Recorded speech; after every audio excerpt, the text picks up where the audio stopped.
RCF. Comme chaque quinzaine, on va parler philo sur RCF, un rendez-vous proposé par Philippe Boulier en compagnie d'Eva Debon-Lacroix et de Lucas Nambeau. Je rappelle que Philippe anime une chaîne YouTube qui s'appelle Kailos, qui traite de sujets philosophiques, mais pas que. Et d'ailleurs là c'est un sujet à mi-chemin en fait, peut-être même pas forcément très philosophique. Kailos, K-H-E-I-L-O-S. La question du jour, l'intelligence est-elle artificielle ? Bonjour Dimitri, bonjour Lucas, bonjour Eva. Merci de m'accompagner pour cette réflexion. Alors l'intelligence, l'étymologie nous renseigne sur sa signification. En latin, intellegere, ça veut dire discerner, démêler, se rendre compte. Ça veut aussi dire comprendre, saisir, entendre. Ça vient de inter, qui veut dire entre, et legere. Legere, ça veut dire cueillir, ramasser, cueillir même par les yeux, ça veut dire aussi lire. Et donc, l'étymologie intellegere nous indique deux choses au sujet de l'intelligence. D'une part, que l'intelligence, c'est le fait d'établir des liens, des relations, des rapports entre des idées, des représentations, des faits ou des événements. Et d'autre part, que ce lien qu'on établit a pour but de cueillir ou de recueillir le sens, la portée, l'enjeu, la signification de quelque chose. Alors l'intelligence renvoie traditionnellement à une faculté ou du moins à une puissance de l'esprit qu'on appelle l'intellect, mais l'intelligence c'est aussi et surtout un acte, l'acte de saisir, de comprendre, d'analyser, et cet acte on l'appelle traditionnellement l'intellection. Alors tout cela peut paraître au premier abord intellectuel, mais en réalité l'intelligence n'est pas qu'intellectuelle. Elle est bien plus large que cela, et c'est justement l'objet de ma première question. Est-ce qu'il y a différents types d'intelligence, et si oui, quels sont ces différents types d'intelligence ? Alors personnellement je pense que oui, il y a différents types d'intelligence, et à ce sujet un psychologue nommé Howard Gardner a précisé qu'il en existait 8. Donc la première c'est un petit peu l'intelligence verbale et linguistique, donc c'est-à-dire la manière de s'exprimer, l'apprentissage des langues étrangères. La seconde c'est l'intelligence corporelle, c'est-à-dire au niveau de la danse, au niveau du sport, etc. Ensuite interpersonnelle, comment est-ce qu'on réagit avec les autres personnes. Intrapersonnelle, la confiance en soi. Et les 4 dernières, c'est l'intelligence naturelle, le rapport à l'écologie, à la biodiversité, etc. L'intelligence musico-rythmique, l'intelligence logico-mathématique et enfin l'intelligence visuelle.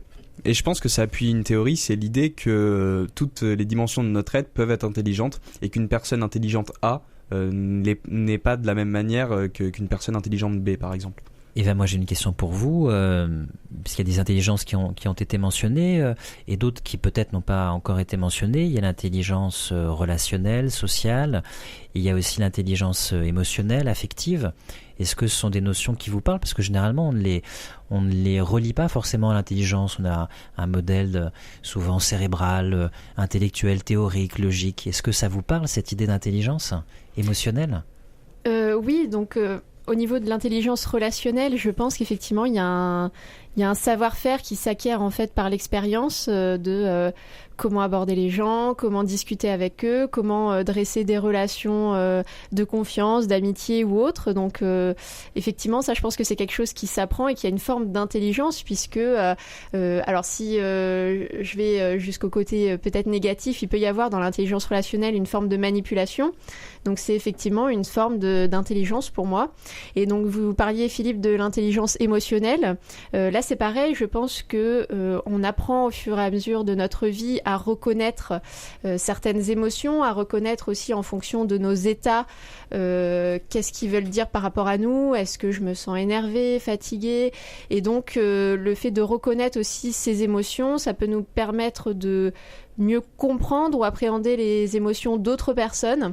Et donc je pense qu'il y a aussi une forme d'intelligence à savoir interpréter ces émotions et surtout à savoir comment les gérer. Tout à fait. Alors il y a une formule célèbre, c'est l'intelligence du cœur. C'est le roi Salomon qui s'adresse à Dieu. On trouve ça dans la Bible, dans le premier livre des rois, au chapitre 3, verset 9. Il dit la chose suivante: accorde donc à ton serviteur un cœur intelligent. La suite c'est: pour juger ton peuple, pour discerner le bien du mal. Donc l'intelligence du cœur, ça vous parle. C'est une notion qui vous semble pertinente. Oui, tout à fait.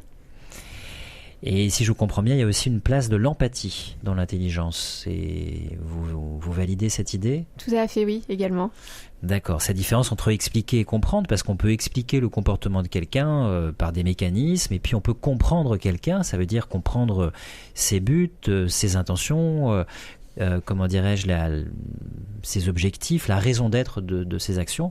Ça renvoie au pourquoi, et ça suppose une conscience, puis une relation entre deux consciences.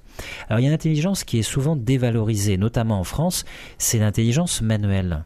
Est-ce que cette intelligence vous semble secondaire, ou bien est-ce qu'elle n'a pas sa place, la place qu'elle devrait avoir ? Alors à ce niveau-là, je pense que ça vient peut-être d'un problème inhérent au niveau de l'éducation nationale, c'est-à-dire que aujourd'hui il y a un système qui est qui fait en sorte que si vous réussissez bien à l'école, en fait on va vous encourager à continuer au moins jusqu'au baccalauréat et ensuite du coup derrière de faire des études. Parce qu'on on considère que si vous réussissez, pourquoi du coup s'arrêter au niveau des études ? Et donc il y a un peu un côté, je l'ai vu au niveau du collège notamment, où en fait c'est dévalorisé de dire que vous allez faire, alors je crois que c'est un CAP, de s'orienter vers des filières qui sont plus professionnalisantes. Et je trouve ça dommage parce que au final, on constate que dans notre société, on a besoin de ces métiers manuels à différentes échelles et que ces métiers ne sont pas du tout à dévaloriser puisque au niveau de la rémunération, ils peuvent être équivalents voire supérieurs à des rémunérations de cadre, par exemple. Et ce sont du coup des métiers nécessaires au fonctionnement de notre société. Si je pense par exemple à la plomberie ou à la maçonnerie, c'est vrai que dès que vous avez un logement, vous pouvez être amené à avoir besoin de ces métiers-là. Donc pourquoi les dévaloriser par rapport à d'autres ? Pousser les gens à poursuivre des études, c'est aussi œuvrer pour l'avenir du pays, les différentes intelligences, différentes techniques, sciences, médecine, etc. Oui, tout à fait. Alors évidemment, il y a la médecine, il y a la science, il y a la technologie, il y a l'ingénierie. Mais c'est vrai qu'il faut marcher sur ses deux jambes sans doute, et en France on a peut-être tendance aussi à délaisser un peu totalement, à avoir un modèle un peu unique, tendance à vouloir que tout le monde rentre dans le moule, et ça laisse de côté des compétences mais des personnes qui trouveraient à s'accomplir sans doute dans des métiers plus directement professionnalisants, et en plus, vous l'avez dit Eva, rémunérateurs pour certains d'eux. Donc. Pour prendre un cadre sociologique, c'est vrai que beaucoup de chercheurs en sociologie ont analysé justement cette idée de la dévalorisation de l'artisanat, du manuel, etc. Et c'est expliqué en partie par la révolution industrielle et l'idée que petit à petit on a dévalorisé l'artisanat. Pourquoi ? Parce qu'il nous fallait des managers qui dirigent des équipes, qui augmentent les profits, etc. Et ça a été marqué, si certains connaissent le Fordisme. Le Fordisme, ça a marqué un petit peu le point de rupture justement avec l'idée que l'artisanat, c'était un petit peu la tête de proue de l'intelligence française. Et petit à petit, on est passé à de l'intelligence vraiment purement optimisatrice, ou alors de recherche pour l'ingénierie, etc. Et on a délaissé peut-être trop l'intelligence artisanale manuelle. Et on le voit aujourd'hui, très difficile de trouver un cordonnier, très difficile de trouver un maréchal ferrant. C'est des métiers qui se perdent et qui pourtant sont des métiers justement d'intelligence, dans la mesure où tous les jours l'artisan apprend de ses erreurs, acquiert de nouvelles techniques et cherche toujours à se dépasser pour atteindre la meilleure qualité possible. Oui, tout à fait. Et puis c'est oublier que enfant, nous avons manipulé des jouets et notre intelligence s'est construite par cette manipulation, par cette fabrication. C'est renoué aussi avec une remarque célèbre de Bergson dans son livre La pensée et le mouvant. Bergson qui nous dit la chose suivante: on oublie que l'intelligence est essentiellement la faculté de manipuler la matière, qu'elle commença du moins ainsi, que telle était l'intention de la nature. C'est-à-dire que la main, l'usage de la main, le lien entre le cerveau et la main, c'est ce qui permet d'avoir une emprise sur le monde pour l'intelligence, qui d'abord est technique, technicienne, fabricatrice, manipulatrice. Ça renoue avec des intuitions qui étaient celles d'Aristote. Aristote, dans son ouvrage Les parties des animaux, avait déjà souligné le fait que c'est parce que l'être humain est intelligent qu'il a la main, qui est l'outil à fabriquer les outils, qui est à la fois un outil et plusieurs outils, puisque la main est articulée, et en plus un outil qui permet de fabriquer d'autres outils. C'est pour ça que l'être humain a une intelligence technique et même a le corps, l'être humain, d'un être technique, grâce à cet organe particulier qu'est la main. Mais aujourd'hui, on peut se demander du coup si l'intelligence mise en avant en premier chef, c'est justement cette intelligence théorique. C'est l'idée que aujourd'hui, il n'y a plus d'intelligence manuelle et l'intelligence n'est plus reliée au concret forcément. Et oui, et peut-être que ça explique pour partie une déconnexion de personnes qui, certes, ont fait beaucoup d'études, sont très érudites, ont un savoir livresque, mais n'ont pas, comment dirais-je, un lien concret avec la réalité. C'est peut-être un problème, un écueil. Et justement, ça me permet d'enchaîner sur la question suivante, qui est de savoir s'il n'est pas un peu facile de classer les personnes en deux catégories. D'un côté, il y a les gens intelligents, de l'autre, il y a les gens qui manquent d'intelligence. Est-ce qu'on n'est pas toujours un peu l'imbécile de quelqu'un d'autre? Ou pour le dire autrement, est-ce qu'on peut être à la fois très intelligent et très bête? Alors je dirais que oui, mais donc ça va dépendre des différentes formes d'intelligence qu'on a évoquées au début.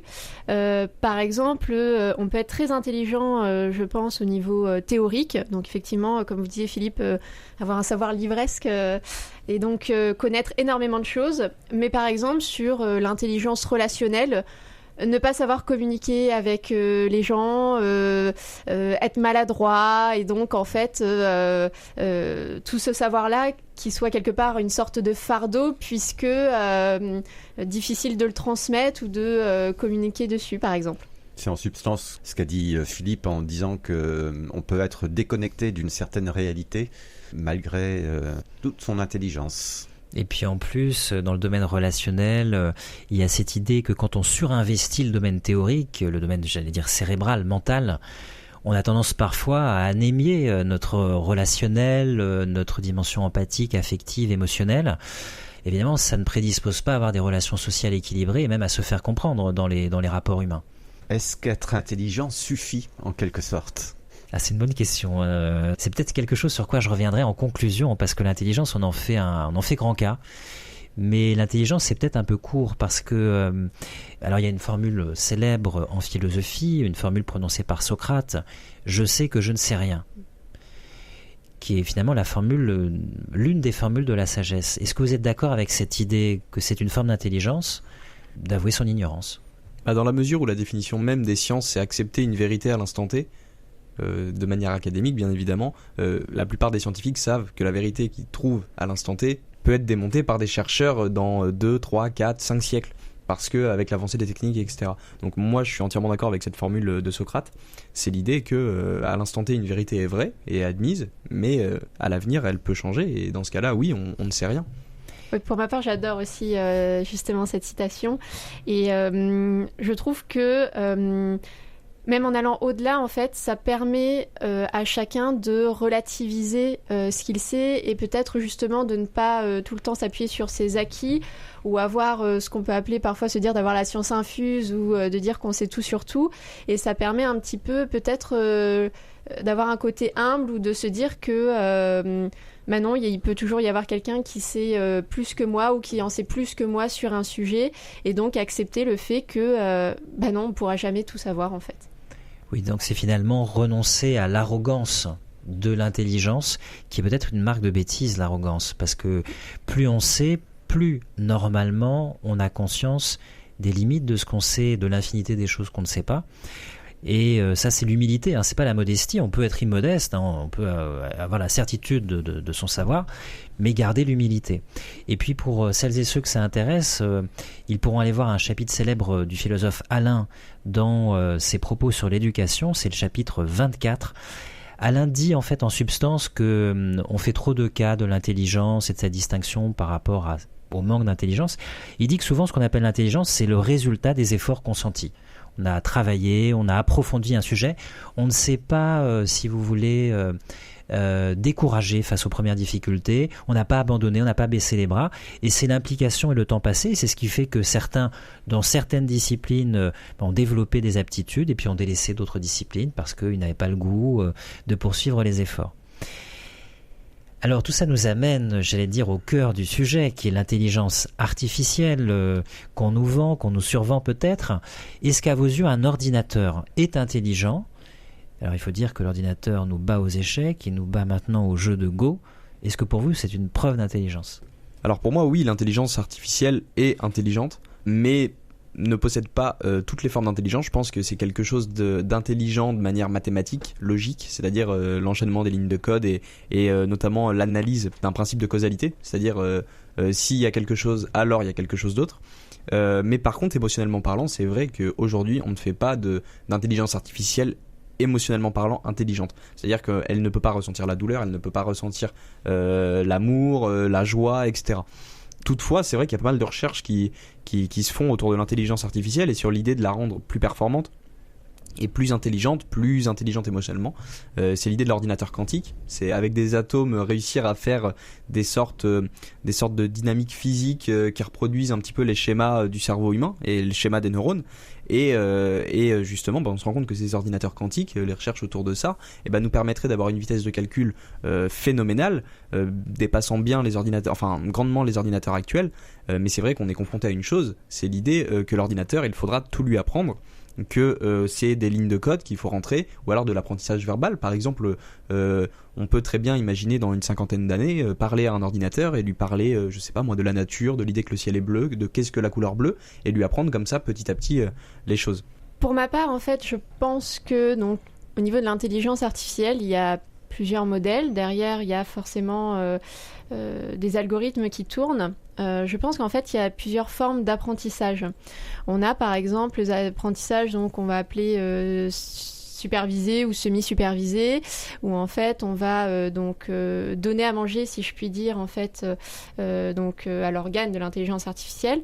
On va lui donner du coup beaucoup de savoir, de lecture de texte, et en fait par rapport à certaines questions qu'on va lui poser, en fonction de ce qu'il va nous donner comme réponse, on va lui dire si c'est bien ou pas bien. Et en fait, par rapport à ça, il va apprendre de lui-même et être de plus en plus performant. Aujourd'hui, ce qu'on a avec ChatGPT, c'est ça. Il a en fait eu une base de données qui est monstrueuse, qui a été tout Internet, je crois, jusqu'en 2021 à peu près. Et en fait, grâce à ça, il a pu compiler énormément de données. Et au fur et à mesure, en fait, des questions que vous pouviez lui poser, et en fait, quand vous lui disiez non, là tu te trompes, va revérifier, etc. La fois d'après, il ne refait plus l'erreur parce qu'en fait, il apprend au fur et à mesure. Donc, c'est aussi pour ça que vous entendez qu'il y a besoin de faire énormément de données parce qu'il y a cette forme d'apprentissage qui passe par la masse de données ingérées et par les retours sur est-ce que c'est positif, négatif. On parle beaucoup des réseaux de neurones. En fait, c'est ça, l'idée des réseaux de neurones, c'est qu'on établit des liens avec plein de systèmes mathématiques, comme vous le disiez Lucas, qui peut être par exemple par la probabilité. Est-ce qu'il y a une probabilité que ces deux termes soient du coup en rapport l'un avec l'autre ?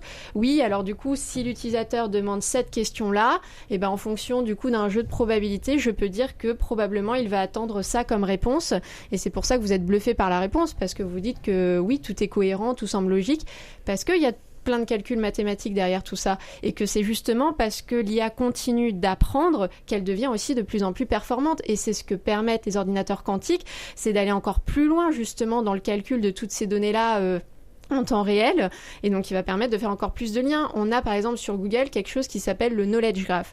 Le knowledge graph, c'est quoi ? C'est justement établir des corrélations, que si vous allez par exemple sortir Léonard de Vinci, il va savoir vous donner la date, il va savoir établir que c'est en lien avec la Joconde, avec le Louvre par exemple.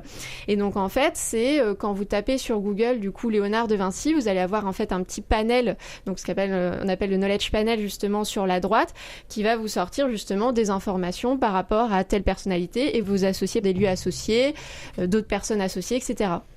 Alors c'est extrêmement vaste, je suis très impressionné par votre savoir à l'un et à l'autre. Je dirais que ça lève beaucoup de questions. Dans ce que vous dites, Eva, il y a l'idée vraiment de l'intelligence comme lien, comme relation, comme mise en réseau.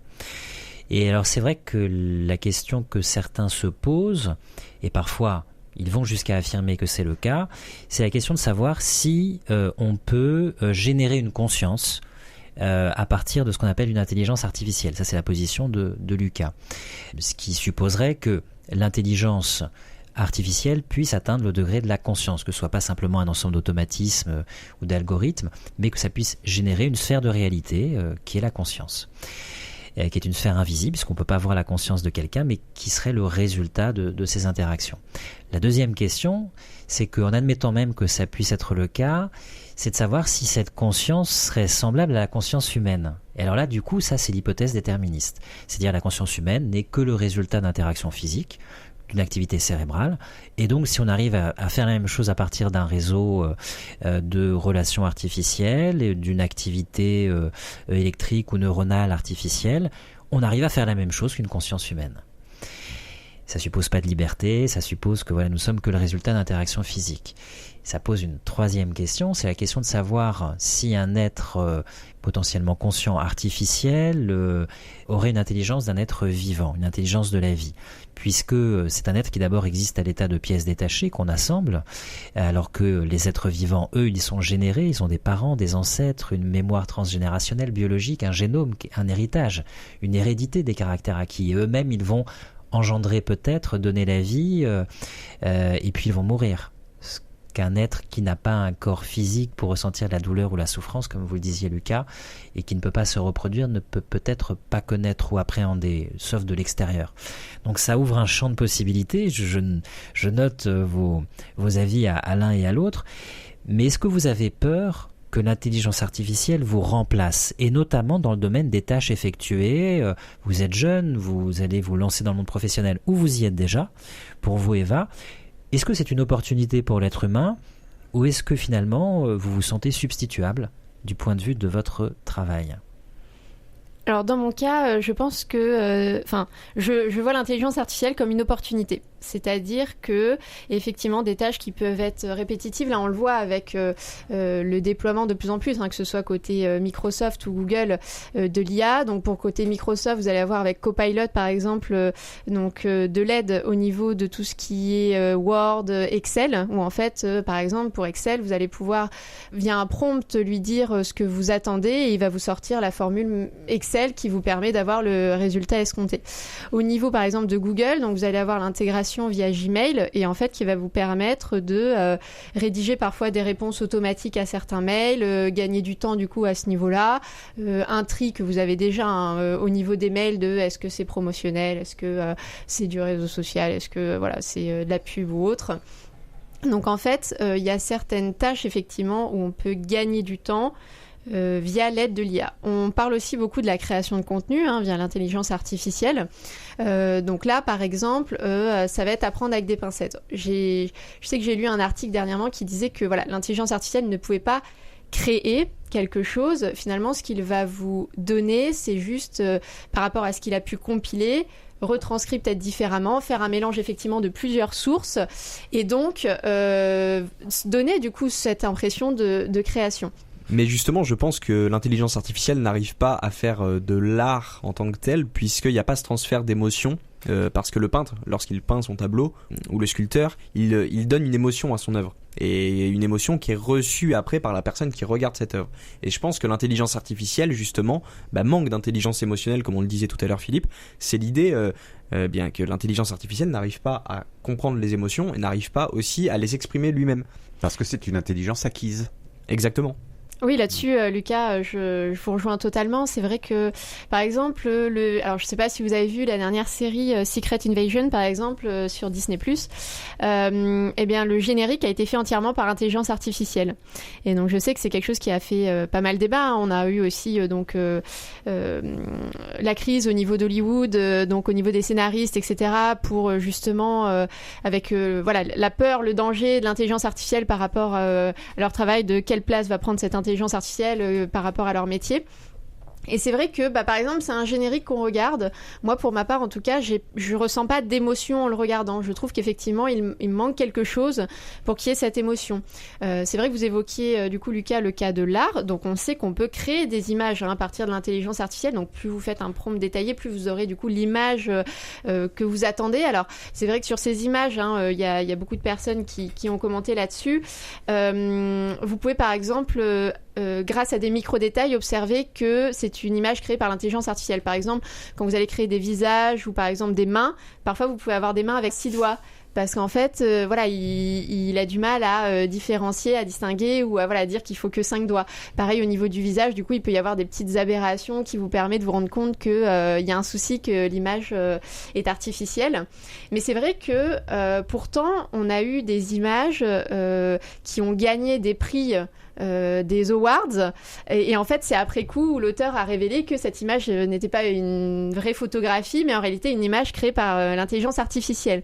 Donc ça veut dire que quelque part, il y a quand même des créations qui sont capables de gagner des awards, donc des reconnaissances du fait de leur création, alors même que c'est quelque chose qui est artificiel. Donc c'est vrai qu'il y a ces deux pendants, parce que peut-être qu'à un moment, on va justement être limité par nous-mêmes.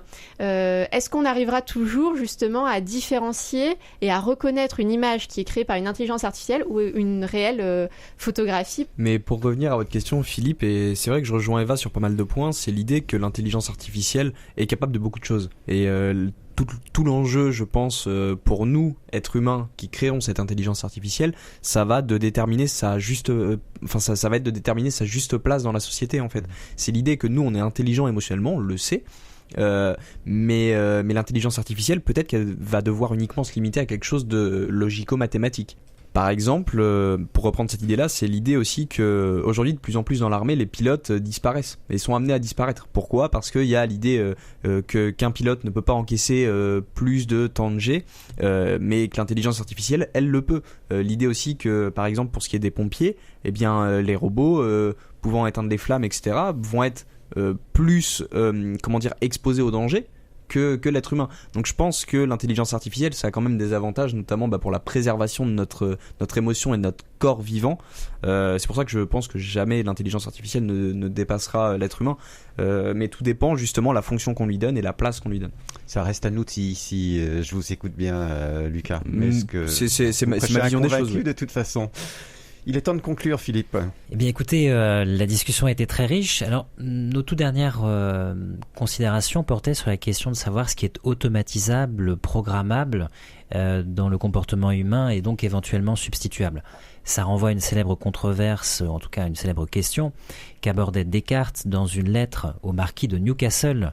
C'est une lettre du 23 novembre 1646, où Descartes disait: le propre du langage humain, c'est d'échapper à ce que nous appellerions l'automatisme, c'est d'avoir de l'à-propos, c'est-à-dire la capacité de s'adapter, de donner une réponse face à toute situation, y compris les situations imprévues.